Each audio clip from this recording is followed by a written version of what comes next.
La question que je me suis posée, que j'aimerais vous poser ce soir, c'est suis-je un acteur de ma propre vie ou suis-je spectateur simplement de ma vie? Il y a au fond des tas de gens qui, parce qu'ils ne connaissent pas Dieu, sont, et on va le voir, c'est comme une évidence, sont spectateurs de leur propre vie. On va voir ce soir ce qu'est un spectateur et ce qu'est un acteur. Mais la pensée, je vous le dis en introduction, ce sera la conclusion, au risque de heurter ma fille qui fait des dissertations. Ça va le heurter, mais tant pis. Je vous donne quand même la conclusion dans l'introduction. Ça va, vous me suivez toujours? C'est bon? Le tout, c'est que vous me suiviez. La pensée, c'est que Dieu veut nous rendre acteurs de notre propre vie. C'est-à-dire nous donner cette capacité de construire notre vie. Dieu veut construire notre vie avec nous.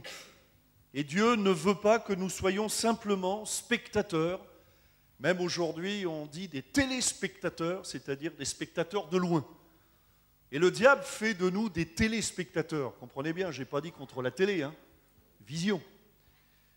Mais il veut faire de nous des téléspectateurs, même des téléspectateurs, très loin, d'être spectateurs de notre vie, de subir, d'être fataliste. Ça a mal démarré, ça se terminera mal. J'ai commencé comme ça et je terminerai comme j'ai commencé. Eh bien, Dieu veut faire de nous des acteurs, c'est-à-dire avoir cette capacité. Et Dieu nous donne des moyens, par exemple la prière. Au travers de la prière, ma vie peut changer. Dieu nous donne sa parole et sa parole est créatrice. Sa parole véhicule la bénédiction de Dieu, les promesses de Dieu. Et Dieu veut nous entraîner dans cette dimension de, de maîtriser, de construire notre vie, d'élaborer des plans, des rêves. Dieu a des plans pour chacun d'entre nous. Et j'aimerais vous inviter à aller dans le livre des Actes des Apôtres, au chapitre 27, au verset 9. Voilà, Actes des Apôtres, chapitre 27, verset 9. On va voir là beaucoup d'hommes qui ont subi certains événements et puis un homme qui, lui, ne va rien subir du tout et qui sera littéralement un acteur dans cet événement qu'il va traverser. On va le lire ensemble. Actes 27, à partir du verset 9. Un temps assez long s'était écoulé et la navigation devenait dangereuse car l'époque même du jeûne était déjà passée. C'est pourquoi Paul avertit les autres en disant « Ô homme, je vois que la navigation ne se fera pas sans péril et sans beaucoup de dommages, non seulement pour la cargaison et pour le navire, mais encore pour nos personnes. » Le centenier, c'est-à-dire l'officier, écouta le pilote et le patron du navire plutôt que les paroles de Paul.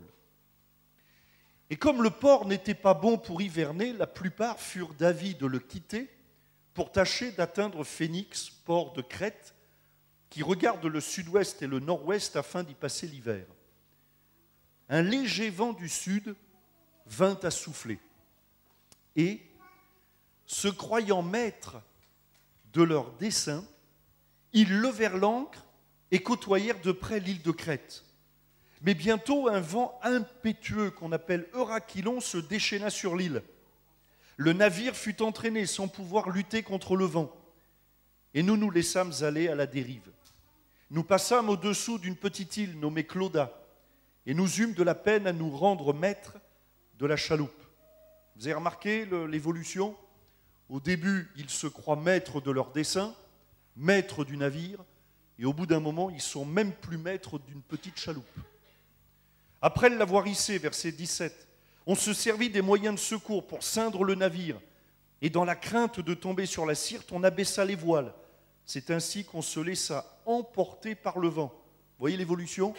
On se croit maître de son destin, on croit qu'on maîtrise le navire, et puis la réalité nous ramène qu'on s'aperçoit qu'on n'est même pas capable de tenir la petite barque, la chaloupe, et puis là on s'aperçoit que là il se laisse emporter par le vent. Verset 18, comme nous étions violemment battus par la tempête, le lendemain on jeta la cargaison à la mer, et le troisième jour nous y lançâmes de nos propres mains les agrès du navire. Le soleil et les étoiles ne parurent pas pendant plusieurs jours, et la tempête était si forte que nous perdîmes enfin toute espérance de nous sauver. On n'avait pas mangé depuis longtemps. Alors Paul, se tenant au milieu d'eux, leur dit, « Ô homme, il fallait m'écouter et ne pas partir de Crète afin d'éviter ce péril et ce dommage. Maintenant, je vous exhorte à prendre courage, car aucun de vous ne périra et il n'y aura de perte que celle du navire. Un ange du Dieu à qui j'appartiens et que je sers m'est apparu cette nuit et m'a dit, Paul, ne crains point, il faut que tu comparaisses devant César et voici, Dieu t'a donné tous ceux qui naviguent avec toi. C'est pourquoi, ô homme, rassurez-vous, car j'ai cette confiance en Dieu qu'il en sera comme il m'a été dit, mais nous devons échouer sur une île. » On va aller au verset 37. « Nous étions dans le navire 276 personnes en tout. » Verset 44. « Et ainsi, tous parvinrent à terre, sains et saufs.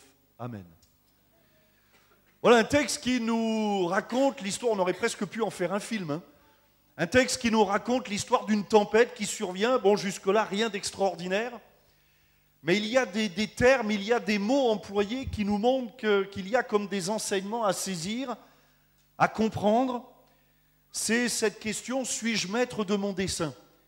Et voilà des hommes, et avez-vous remarqué, j'ai noté le verset 37, 275 dans ce navire qui se croient maîtres de leur dessein, qui n'ont pas visiblement remis leur vie entre les mains du Dieu vivant et vrai, mais qui se croient maîtres de leur propre vie, qui fonctionnent comme si Dieu n'existait pas, qui prennent ce navire et qui ne veulent pas écouter le 276e homme, qui est Paul, et qui lui est un chrétien, un croyant convaincu, qui a une relation avec Dieu, et qui peut-être est averti par Dieu, en tout cas qui a une sagesse, une intelligence, et il avertit. Comme j'aimerais vous dire, parfois Dieu veut nous avertir. Dieu veut nous parler au travers de sa parole. Dieu veut nous parler au travers d'événements, de circonstances, de situations. Et même Dieu, comme dans cette situation, va même parfois permettre que la tempête se lève pour nous amener à réfléchir.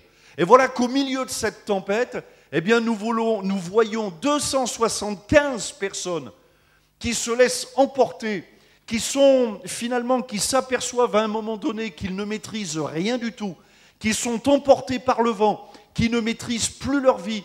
Et puis le 276e, alors pourquoi j'insiste sur ce chiffre, ce nombre? Parce que, voyez-vous, aux yeux de Dieu, on a tous de la valeur. Et la Bible considère qu'il y avait là 276 personnes dont il fallait tenir compte. Et ce que je remarque, c'est que quand nous permettons à Dieu de monter sur le pont de notre vie, eh bien, nous arriverons tous sains et saufs.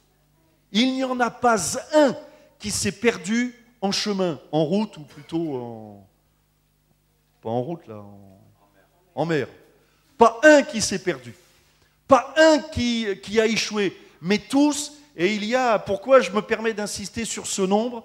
Parce que peut-être si nous les avions vus tous, nous aurions dit « Oh mais Paul, lui, il mérite, et puis les autres ». Mais aux yeux de Dieu, tous nous avons de la valeur. Et peut-être au milieu de nous, dans cet auditoire, je ne sais pas combien on est, mais peut-être qu'au milieu de nous, certains se disent « Mais moi, je suis loin de Dieu ». Mais là, il y en avait 275 qui étaient loin de Dieu. Mais Dieu était près d'eux. Tout aussi près que près de Paul. Bon, il y avait Paul, lui, par contre, l'avantage, c'est que lui avait déjà ouvert son cœur. Et lui, il savait. Et il y avait la parole de Paul, j'allais dire la parole de l'Évangile, comme ce soir, la parole de l'Évangile qui résonne dans ce lieu. Malheureusement, ces hommes n'ont pas voulu entendre la voix de Dieu. Et ils ont préféré entendre la voix de la raison, la voix de l'intelligence humaine, entendre la voix du pilote et du patron du navire. Mais j'aimerais vous poser une question. Le pilote, qu'est-ce qu'il pilote quand il y a la tempête? Et le patron du navire, il est patron de quoi quand le navire il est en train de couler? Le pilote et le navire n'ont de pilote et de patron que le nom. Il ne reste plus que ça. Mais le pilote, il ne pilote plus rien et le patron, il ne patronne plus rien. Bon, je sais bien, c'est pas très français, mais c'est pas grave. Vous comprenez ce que je veux dire. Mais un seul est aux commandes, c'est Dieu et Paul. Et je remarque que dans cette histoire, bien, finalement, il y a 275 spectateurs qui sont là comme des spectateurs. Et on va voir ce que ça veut dire. Et il y a un acteur. C'est-à-dire un homme qui a cette capacité, parce qu'il a une relation avec Dieu, de ne pas subir les événements. Qui n'est pas là sur le bateau simplement à subir, à dire bon ben voilà, le vent il vient, voilà, il y a le vent qui souffle, et ben on est mal, et puis ça va mal se terminer, puis on va tous couler, puis on va tous mourir, et puis c'est terminé, puis de toute façon on ne peut rien changer, et puis il n'aurait pas fallu faire comme ci, puis il aurait fallu tourner à gauche, et puis, vous savez, vivre dans les regrets, constamment, vivre dans les remords, on aurait dû, on aurait pu, puis on n'a pas fait, puis c'est trop tard, et puis maintenant qu'est-ce qu'on peut faire? Mais cet homme il vit avec Dieu, et il a cette capacité de prier. Et j'imagine que Paul, quand il voit la tempête, il prie. Il prie jusqu'à ce que Dieu lui parle. Et un ange de Dieu va lui apparaître, va lui parler. Et lorsque nous prions jusqu'à ce que Dieu nous parle, Dieu a toujours une parole. Écoutez bien ceci. Toujours une parole qui nous rassure. Et bien des fois, dans la Bible, il est dit « ne crains pas ». Et là, il est dit, bon, c'est un peu la même chose, mais rassurez-vous. Rassurez-vous. Dieu est en train de prendre la situation en main. Le bateau, littéralement, il est dans la main de Dieu. Alors, suis-je maître de mon dessein ou de mon destin? Le verset 13 nous dit « Un léger vent du sud vint à souffler, et se croyant maîtres de leur dessein, ils levèrent l'ancre et côtoyèrent de près l'île de Crète. » On croirait le début du feuilleton, la croisière s'amuse. Hein? Le léger vent du sud vint à souffler, tout le monde est content, ils sont heureux, ils sont sur le pont, le soleil brille, juste ce qu'il faut pour ne pas avoir des coups de soleil, il n'y a pas trop de vent pour pas... Et ils levèrent l'ancre, ils côtoyèrent. On entend presque dans ce verset le chant des marins, la musique et tout le monde qui est là, ouais, on est heureux, on est content. Et il y a parfois des légers vents qui nous aveuglent. On a l'impression qu'on maîtrise tout va bien. Et c'est bien un sujet passionnant. Est-ce que je suis maître de mon destin?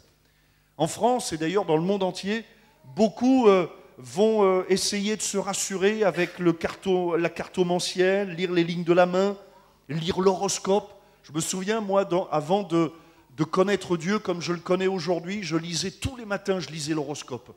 Je lisais mon horoscope de mon signe pour savoir ce qui allait m'arriver, pour essayer de me rassurer. Eh bien, des gens lisent l'horoscope, lisent dans les nuages. En France, c'est 50 000 voyants. 50 000 voyants.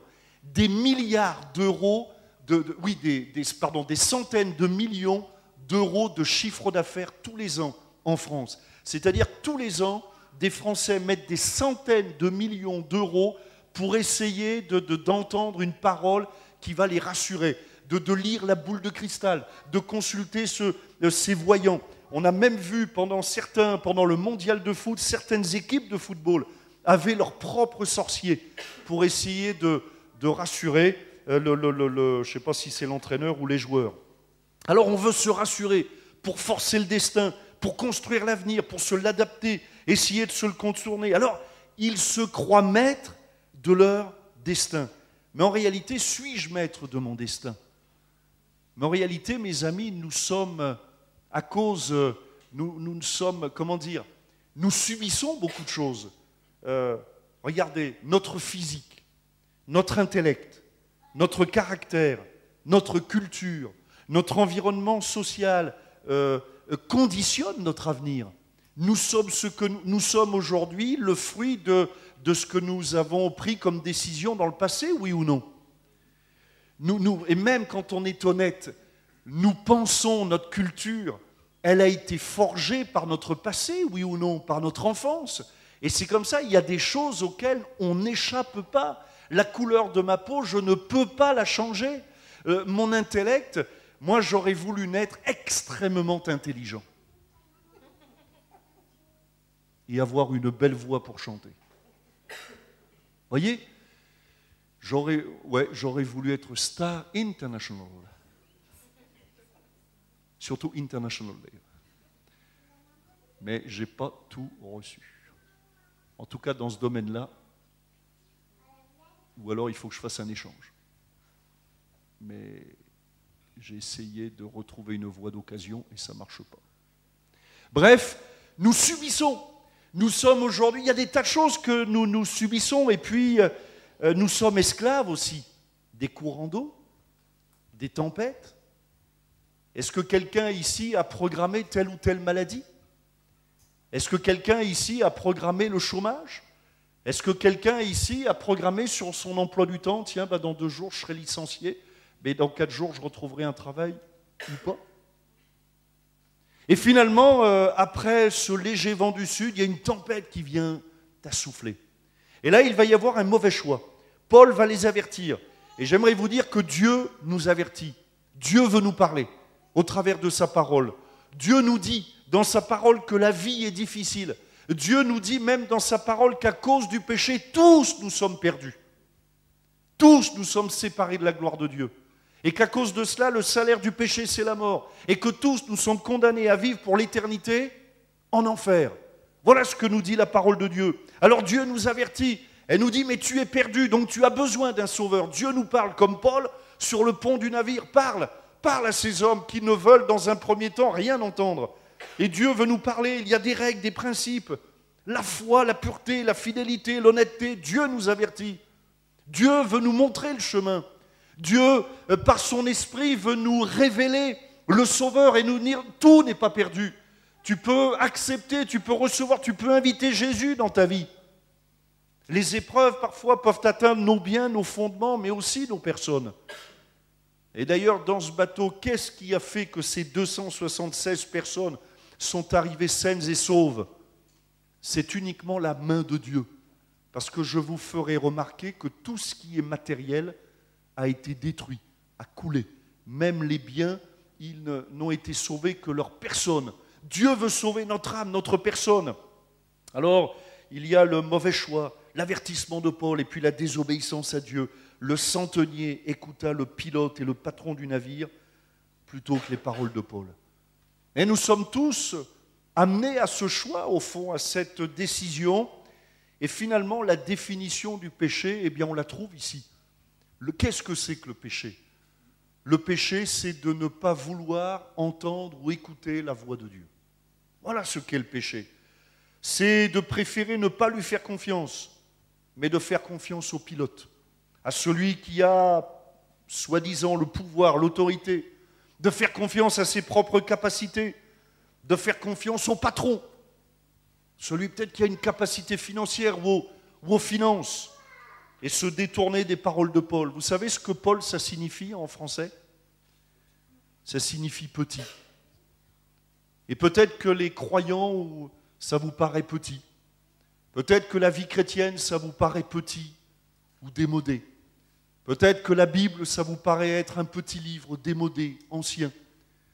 Peut-être que la prière, vous vous dites, oh ben la prière, c'est pas high-tech. Même Steve Jobs, il n'a pas créé le high prière. Il y a le e-prière, voilà. Il y a le iPhone, il y a le iPad, il y a le i... Et nous, on attendrait le e-prière. Alors peut-être ça paraît désuet, mais nous, on vit aujourd'hui au monde de l'Internet, la haute technologie, on a tout. C'est formidable ce qu'on peut faire.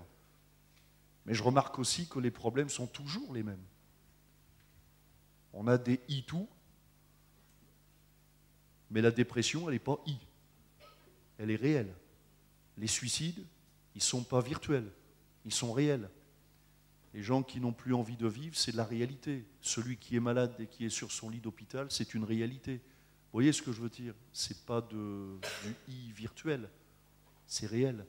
Mes problèmes sont réels, mes difficultés sont réelles.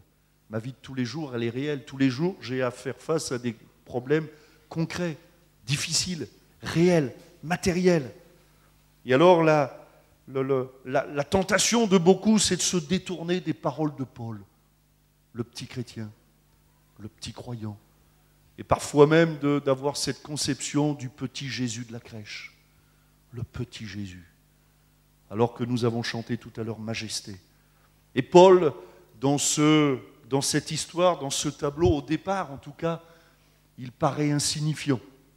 Si moi j'avais été cadreur au début de la scène, on l'aurait peut-être imaginé petit, le petit Paul.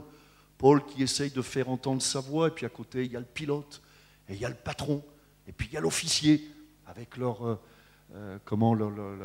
diplôme, leur barda, leur décoration. Et puis Paul qui il est. Et puis plus on avance dans l'histoire, et plus on s'aperçoit que Paul va prendre de l'importance. Parce que Dieu est grand. Parce que la parole de Dieu est puissante. Alors se détourner de Paul, eh bien, c'est se détourner de Dieu, en tout cas dans ce contexte. Spectateur. Alors là, il y a une fille qui court. Je ne sais pas ce qu'elle veut. Voilà. Spectateur ou acteur de ta vie. Le spectateur, alors j'ai pris quelques définitions. Hein. Le spectateur, c'est celui qui est fataliste. C'est celui qui paye sa place. C'est celui qui consomme, qui subit le programme, qui essaye au mieux de savoir quelle sera la suite en consultant les voyants ou le programme télévisé. Mais qui ne pourra rien changer à la suite du programme. Le spectateur, il avale, il regarde, il entend, il est assis, il est esclave de son avenir. Pas d'identité, ou en tout cas pas de valeur, il occupe une place anonyme. Et le spectateur, pardonnez-moi de le dire, mais c'est comme ça, il est remplaçable. Il occupe une chaise, mais on peut mettre quelqu'un d'autre à sa place, ça ne changera absolument rien au programme. Et l'homme sans Dieu est comme un spectateur. Et puis l'acteur, lui, il est rémunéré. Il donne quelque chose, il construit le programme, il voit, il parle, il agit, il est en action. En un mot, il vit. Il est maître du programme. Il a une identité. Il est indispensable. Il est irremplaçable. Il est unique. Il a de la valeur. Il est celui qui a remis sa vie entre les mains de Dieu. Voilà ce que Dieu veut faire. Bien des gens sont spectateurs de leur propre vie. Comme vous savez, parfois, on regarde des choses qui s'écroulent. Eh bien des gens regardent leur propre vie en train de s'écrouler, en train de s'effondrer. Et s'effondrent même dans le désespoir, dans la dépression, dans le suicide, comme spectateurs. Vous savez, c'est terrible d'être spectateur. Parce qu'au fond, on ne peut absolument rien faire. Mais l'acteur, il construit le programme. Avec le metteur en scène, pour rester dans cette image. Mais le metteur en scène, pour cette soirée, c'est Dieu. C'est celui qui veut construire avec nous. Et Dieu veut nous construire un avenir, nous donner de l'espérance. Et Jésus, alors lorsqu'il devient maître de ma vie, eh bien, il est venu nous arracher au fatalisme. Tout n'est pas fini pour ta vie. Dieu n'en a pas fini avec toi. Mais tout commence. Il y a un beau cantique qu'on chantait il y a des années, tu peux naître de nouveau. Plus si certains le connaissent. Hein. Tu peux naître de nouveau, tu peux repartir à zéro avec Jésus, comme bon berger, là, je ne sais plus exactement les paroles. Voilà, tu peux naître de nouveau. Tu peux refaire ta vie. Tu peux repartir à zéro avec Jésus comme berger. Jésus est venu pour nous délivrer de l'esclavage. Je ne suis pas esclave du programme que le diable m'a imposé. C'est fini. C'est le temps de Dieu. Dieu me rend maître, écoutez bien ça, maître de ma propre vie. Je ne suis plus spectateur de ma propre vie, mais je deviens acteur de ma vie.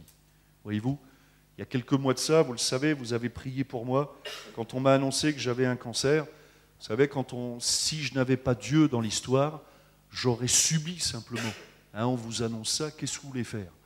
J'aurais même pu être l'homme le plus riche du monde, il y a des nouvelles où même l'argent, qu'est-ce que ça aurait fait? Vous voyez? Mais comme Dieu marche avec moi, immédiatement, vous, moi, les croyants, nous nous sommes mis à prier. Vous voyez ce que je veux dire? Acteurs, pas seulement spectateurs, pour voir les choses se détériorer, mais acteurs. Avec Dieu, tout est possible. Avec Dieu, tout est possible. Et que la volonté de Dieu s'accomplisse, en tout cas. À la croix du calvaire, Jésus a cloué le défaitisme, a brisé l'inéluctable.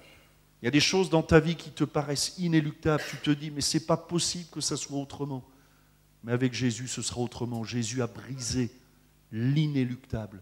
Il a brisé le pouvoir de la malédiction. Jésus est venu pour nous transporter dans le pays du tout est possible. Tout est possible. Alors on est loin d'être spectateur, n'est-ce pas? Mais Jésus, par la foi, nous rend acteurs de notre propre vie. Jésus nous aide à construire le programme de notre vie. Tout est possible au travers de la foi, au travers de la repentance. Comment s'approcher de Jésus? Eh bien d'abord en réalisant que j'ai péché, que j'ai échoué, que je suis perdu et que j'ai besoin d'un sauveur. C'est ça la repentance. Réaliser que je suis dans le mauvais programme réaliser que j'ai besoin d'une transformation. Et puis deuxièmement, c'est la foi. Osez croire, mes amis. Osez croire que Jésus peut changer votre vie. Osez croire qu'en priant, tout deviendra possible.